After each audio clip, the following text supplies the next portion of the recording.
Licenciado, buenos días, bienvenido a PAB. Muy buenos días, José Elías, y buenos días al público que siempre te está escuchando. Bueno, vamos a empezar con los temas. Yo creo que las últimas conversaciones que hemos tenido, de un mes para acá, sobre todo, licenciado, hemos visto a la Junta de Control Fiscal en una actitud mucho más abierta de ejercer el control que le permite la ley promesa, de la cual ya la semana pasada vimos cómo el Tribunal Supremo la interpretó. Bueno, vamos un momento sobre estas misivas que sigue emitiendo la directora ejecutiva de la Junta de Control Fiscal, que sigue entrando en muchos temas y que afianza, según va pasando el tiempo y en cada documento de ellos, la injerencia de la Junta de Control Fiscal en el proceso decisional gubernamental del país. Definitivo, José Elías. La Junta le tomó un tiempo en organizarse y ponerse al día en torno a las funciones que la ley promesa le asigna. Ahora, con la decisión del Tribunal Supremo, obviamente ellos se han envalentonado más en torno a los poderes que tienen y se sienten con la capacidad de comentar y restringir, censurar, criticar, regañar al gobierno en cualquier cosa que haga el gobierno. Están bien pendientes. La ley promesa dice que cuando se aprueban las leyes se les envían a la Junta para que la Junta diga si cumplen o no cumplen. Ellos están más adelante, ya ellos están escribiendo cartas constantemente a la legislatura y a la gobernadora diciendo: este proyecto que está sometiendo o este proyecto que está en el curso legislativo no es en cumplimiento con el plan fiscal, nos reservamos el derecho de anularlo. Y la última vez que hablamos, el 1 de junio, si no me equivoco, pues habían 150 cartas, más de 150 cartas, desde la fecha en que comenzó el lockdown de la orden ejecutiva de la gobernadora. Desde esa fecha para acá, José, la señora Natalia Yaresco ha escrito 15 cartas, para que tú veas, ¿verdad?, cómo están controlando el día a día específico de la situación del gobierno. Para darte ejemplos, ¿verdad? El pasado viernes acaban de decirle a la Comisión Estatal de Elecciones que no le van a dar más dinero para que verifiquen el registro de votantes. Tú sabes que hay un problema con el registro de votantes porque aparece que hay muchos más electores de los que realmente están hábiles, no se ha actualizado, y ellos han pedido un dinero adicional y la Junta le acaba de decir que no. Fíjate que eso tiene un impacto dramático en el proceso democrático. Y le han dicho que no por razones de que no hay dinero, es que se pasó el término para pedir reasignaciones de fondos. O sea, por un tecnicismo, la Junta se niega a financiar una operación que es vital para que el registro electoral esté completo durante las elecciones, las primarias que están ahí en agosto y las elecciones de noviembre. Otro ejemplo es que están interviniendo con un proyecto de ley para asignarle dinero adicional a los municipios, diciendo que no lo van a aprobar, que eso no es una solución permanente del problema de los municipios, que no hay dinero para eso. También han escrito cartas relacionadas a la asignación de fondos de los terremotos, cartas sobre el proceso de la auditoría, de los planes, ¿verdad?, de auditoría que se supone que el gobierno haga, que son los estados financieros del gobierno, que es indispensable para saber cuál es la situación económica del gobierno y también para poder hacer promesas de pago a los acreedores. La Junta ha llegado a acuerdos significativos con sus bonistas, con los bonistas de Puerto Rico, sin tener la información financiera, y es ahora que se está en el proceso de contratación.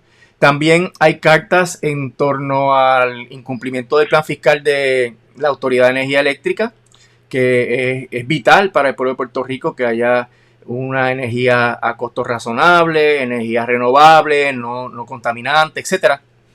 Así que ellos están en este proceso de supervisión microscópica. Y entonces el planteamiento es político ahora, ¿verdad? El gobierno tiene prácticamente las manos atadas. El gobierno no puede hacer nada sin que la Junta esté respirándole en la nuca. Y las propuestas de los partidos para las elecciones de noviembre serían realmente inútiles si no cuenta con el aval. Yo creo que nosotros hemos bromeado sobre esto hace un tiempo atrás. Yo creo que hace como 2 años que bromeábamos de que en las elecciones las promesas de los candidatos y los anuncios tenían que tener la firma de Natalia Yaresco, ¿verdad? Esta propuesta está aprobada por Natalia. En vez de yo soy fulano de tal y yo apruebo este mensaje, sería yo soy Natalia Yaresco y apruebo este mensaje. Pues mira, eso trae a la palestra pública la situación de que la Junta gobierna, los candidatos políticos no tienen poder, los candidatos son realmente empleados de la Junta. Y por eso mi planteamiento de hace tiempo de que el elector debe ejercitar su voto inteligentemente y votar exclusivamente por los candidatos que se opongan tenazmente a la Junta y que tengan propuestas específicas para combatir la Junta, porque si la Junta fuera este abuelo o padre, patriarca benévolo que está ahí luchando día a día por favorecer los intereses del pueblo de Puerto Rico, por ayudarnos a echar para adelante, por aumentar el empleo, por que cada cual en Puerto Rico tenga una mejor calidad de vida, mejores oportunidades de crecimiento mediante la educación. Si la Junta fuera eso, yo diría, caramba, pues ahí hay margen de la duda para los electores escoger candidatos que estén a favor de la Junta, pero es que es todo lo contrario. Y al ser todo lo contrario y proyectarse hacia el futuro, cuánto tiempo la Junta podría estar en Puerto Rico, se nota lo absurdo de ir a las elecciones y votar por candidatos que están de acuerdo con la Junta. La Junta lo que está ahí es para cobrar la deuda de los bonistas, está ahí para exprimir al pueblo de Puerto Rico, para limitar la educación, limitar los servicios esenciales, para conceder la impunidad en los procesos corruptos de emisión de deuda. Pasó en Cofina, donde se le dio inmunidad a los participantes de esos procesos. Quieren inmunidad para los participantes de los procesos de los bonos. No han hecho nada por la corrupción, no han hecho nada por el crecimiento y desarrollo económico del país. Así que no hay manera de tú defender la Junta y apoyar candidatos locales que defiendan la Junta, porque la Junta es buena. Y ahí es que entonces pues se agudiza la situación política de Puerto Rico y surge entonces el planteamiento de que no se puede apoyar a nadie en las elecciones de noviembre que no esté en contra de la Junta. Yo creo, José Elías, que el resultado del presupuesto va a ser vital para Puerto Rico, para la capacidad que tenemos de lidiar con la pandemia y con los terremotos. Y ese proceso está por la libre. La Junta será la que finalmente determine. Y ahora, fíjate, José Elías, ya no es solamente la dictadura de la Junta. La señora Yaresco escribe tantas cartas que es imposible que la Junta le esté siguiendo el paso a eso. Que entonces la señora Yaresco está actuando al margen de los procesos formales de decisión de la Junta. Aparentemente le han dado las guías y sigue tú por ahí. Porque es un cuerpo colegiado que están todos regados por el país. Porque es que esas personas están regadas por Puerto Rico y por Estados Unidos. No puede llevarle paso a una persona que escribe 15 cartas en una semana. Y en ese sentido, pues, la dictadura es de Natalia Yaresco, ¿verdad? La Junta es el organismo dictatorial, pero quien da la cara día a día y quien está impartiendo todas estas arbitrariedades es la señora Natalia Yaresco, y por eso le llamo a este tema ahora la dictadura de Natalia Yaresco, y vamos a ver entonces qué hacen los candidatos a las elecciones que enfrenten la situación de que tienen realmente las manos atadas. Bueno, eso, claro, nos lleva a entender mejor el contexto de la decisión del Supremo de la semana pasada, licenciado, donde pues nos encontramos que la ley promesa que usted ha analizado hace años con nosotros públicamente es en esencia una ley orgánica y no nos habían vendido que esa era la intención. Sí, y si es una ley orgánica, la opinión de Sotomayor tiene significado, ¿verdad? Independientemente de las interpretaciones que se le están dando, por ejemplo, está el sector ultraconservador del Partido Popular que ven eso como un triunfo, ¿verdad? El mero criterio de un juez del Tribunal Supremo, un tribunal colegiado compuesto de 9, pues lo ven como un triunfo porque es un reconocimiento al Estado Libre Asociado y al pacto. Pero lo que hace la jueza es preguntarse, caramba, lo que ha hecho el Congreso con Puerto Rico, ¿se puede revertir? ¿Se le puede imponer una ley orgánica que los puertorriqueños no aceptaron? Y eso podría tener significado para litigios posteriores, pero es una mera potencialidad. No resuelve para nada el problema colonial que tiene Puerto Rico. La jueza Sotomayor dice, y eso no lo mencionan estos sectores ultraconservadores del PPD, dice que Puerto Rico sigue bajo la cláusula territorial. Y eso está claro también en Sánchez Valle. Así que no hay ningún progreso. Aún la opinión de la jueza Sotomayor en el caso apropiado, reconociendo el issue de que pueda haber un problema de que el Congreso renunció a sus prerrogativas sobre Puerto Rico, lo hizo bajo la cláusula territorial y por ende no está resuelto el issue colonial. Esto debe probarse en los tribunales, José Elías. Hay que explorar todas las posibles avenidas, ¿verdad? Y he mencionado aquí que está el caso de los obreros del fondo, que están planteando precisamente eso. La ley orgánica de promesa eliminó las libertades civiles mínimas que protege la primera enmienda y que esto constituye entonces como es a base de racismo. Y qué tema más pertinente, ¿verdad? Ahora que esa demanda de los obreros del fondo que se radicó en el 2018, pues el racismo es lo que fundamenta todas estas decisiones y el coloniaje, y por ende hay que erradicarlo a base de lo que dispone la enmienda quinta, la enmienda 13, 14 y 15. Así que el caso de los obreros del fondo gana una prominencia significativa a la luz de lo que resolvió la jueza Sotomayor, o resolvió, no, opinó, porque ella no resolvió nada ahí, y a base de lo que está pasando en Estados Unidos y las posibles transformaciones que haya. Si en Estados Unidos se genera una voluntad para disminuir el problema del racismo estructural que hay, esa voluntad tiene que incluir el coloniaje, porque es una manifestación evidente. El coloniaje, la expansión de Estados Unidos del siglo XIX se hizo a sangre y fuego, a base de premisas de superioridad racial que todavía estamos viviendo, ¿verdad? Y por eso digo que independientemente de los golpes que se toman y se reciben en el camino, en estos procesos judiciales, eso va aclarando mucho más el camino y van estableciendo posibles rutas de acción que podrían generar resultados y por lo menos reconocimiento del problema y acción política en esa dirección. Por otro lado, licenciado, el lunes pasado hablamos de la vista ómnibus que se va a llevar el miércoles, se va a llevar a cabo ese día. ¿Qué pasó finalmente? Sí, José Elías, la vista fue muy importante porque sabes que ahí estaba la discusión sobre la renovación de los contratos de Ecoeléctrica y de Naturgy, el nuevo proveedor que están proponiendo de gas natural, que esto se hizo sin proceso competitivo, una extensión larguísima, es un cambio dramático en el papel de la autoridad en este proceso de generación de energía y de compra de gas natural, sin hacerlo comprándole al proveedor más barato. El gas natural está más barato de lo que se va a pagar ahí, en un proceso que genera unas dudas sobre si esto es un monopolio que viola la ley.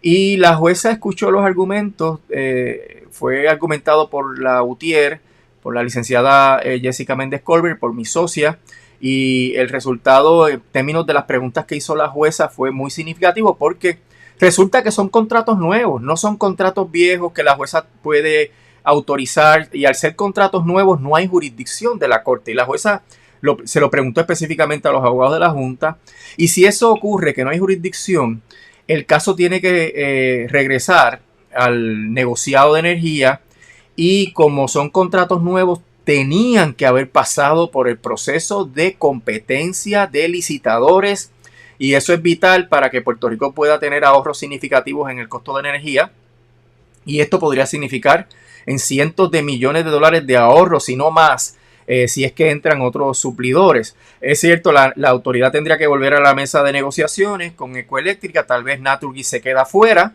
pero podría venir otro suplidor. No obstante, todavía eso no resuelve el issue de que eso ocupará el campo de la oferta de energía eléctrica en Puerto Rico y excluiría el desarrollo de las fuentes renovables de energía, que hay unas metas 20, 25, 40%. Imagínate si les renovan el contrato de Ecoeléctrica que provee casi el 40% de la energía en Puerto Rico. ¿Cómo vamos a poder abrir el espacio del mercado para la energía renovable? Se troncharían esas metas, y Puerto Rico le importa el asunto del calentamiento global. Somos una isla. Si los océanos se siguen levantando por el derretimiento de los polos, pues nosotros vamos a perder grandes áreas de nuestro territorio nacional. Así que nos importa el calentamiento global, y este asunto de Naturgy y de Ecoeléctrica va en contra de esa política pública. La jueza se reservó el fallo. Eso es buenísimo, porque la jueza siempre trae su decisión escrita ya, ella tiene el criterio hecho, escucha las partes, si no la convencen, ella ahí mismo decide. Y eso pues es significativo en este contexto, porque es probable que la jueza diga que no tiene jurisdicción, y entonces se trasladaría el peso de la discusión del tema al negociado, y ahí el negociado, por virtud de la ley, tiene que tomar en cuenta la política pública. Evidentemente, el agente regulador tiene que hacer cumplir la política pública, y estaría en cuestionamiento la extensión del contrato, y estaría en cuestionamiento los costos del contrato, a la luz de que no hubo un procedimiento formal de competencia para que se pueda obtener la mejor oferta para la compra de ese gas natural. ¿En la vista estuvo presente algún representante del negociado de energía? Pues tal vez informalmente, no participaron directamente, solamente participó Ecoeléctrica, la Autoridad de Energía Eléctrica, participó la Junta, participó la UTIER y participaron los grupos ambientalistas que te he mencionado anteriormente, representados por el licenciado William Santiago Sastre, que es un colaborador que nos está dando apoyo en estas iniciativas de oposición a las acciones de la Junta en relación a la Autoridad de Energía Eléctrica. Traigo el tema del negociado de energía porque ellos entraron al escenario, ¿verdad?, un poco tarde en términos públicos, pero es el ente que el gobierno tiene como regulador. Correcto, y el que tiene que implantar la política pública y hacer que la autoridad cumpla con sus propios reglamentos. El proceso en muchas ocasiones pasa por debajo del radar, José Elías, porque hay procedimientos que son sumarios, en donde casi nadie se entera de lo que está pasando, pero hay otros procedimientos en los cuales es necesario recibir el insumo público. En este asunto de Ecoeléctrica, pues fue algo así. Los grupos ambientalistas, los UTIER, se enteraron un poco tarde del trámite, y por eso hubo unas intervenciones y unas mociones de reconsideración que todavía no están resueltas, pero yo creo que en el criterio del negociado, la determinación de la jueza de que no hay jurisdicción porque es un contrato nuevo, va a tener mucho peso para que el negociado ejerza sus oficios y pueda finalmente hacer el mejor balance de los intereses que se requieren en este tipo de circunstancias.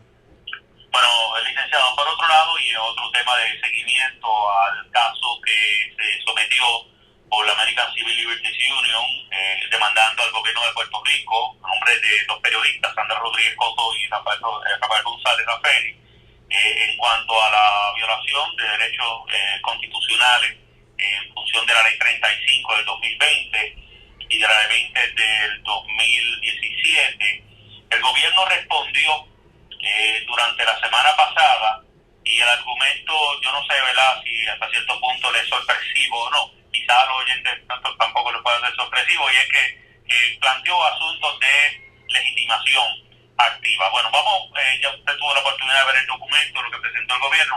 ¿Qué le parece los argumentos que presentó el gobierno respondiendo a esta demanda?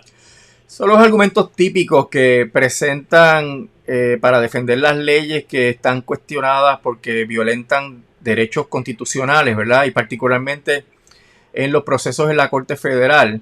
En la Corte Federal, el sistema federal de cortes, pues tiene unas doctrinas bien estrictas de legitimación activa, que eso lo que significa es si tienes la capacidad o el derecho a demandar conforme a las circunstancias, y lo que la jurisprudencia exige es que tú tengas un injury in fact, un daño concreto, y que ese daño puede remediarse con el tipo de petición o remedio que tú le estás haciendo al tribunal en la demanda.